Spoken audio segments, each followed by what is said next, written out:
আজকে আমি এখনই হাসপাতাল থেকে আসলাম, এভার কেয়ার থেকে আসলাম। সেখানে ডাক্তারদের সাথে কথা হলো। আমাদের ডাক্তার জাহিদ ভাই তিনি সাংবাদিকদের সঙ্গে কথা বললেন।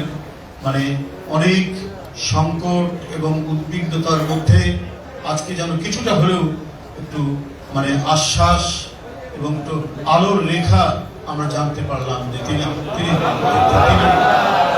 চিকিৎসা নিতে পারছেন, তিনি চিকিৎসা নিতে পারছেন। তাই বন্ধুরা আমার, আমরা আরো আল্লাহর কাছে দোয়া করব, নিশ্চয়ই আল্লাহ তিনি সুস্থভাবে তার মানে সম্পূর্ণভাবে সেরে উঠবেন এবং আমাদের কাছে ফিরে আসবেন।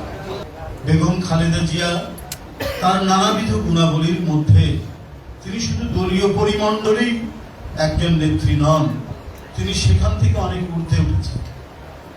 নাম যেটি বলেছে যে ঐক্যের প্রতীক, সেই ঐক্যের প্রতীকে পরিণত হওয়া নেত্রী আর দলীয় পরিসীমার মধ্যে তার কোনো অবস্থা থাকে না।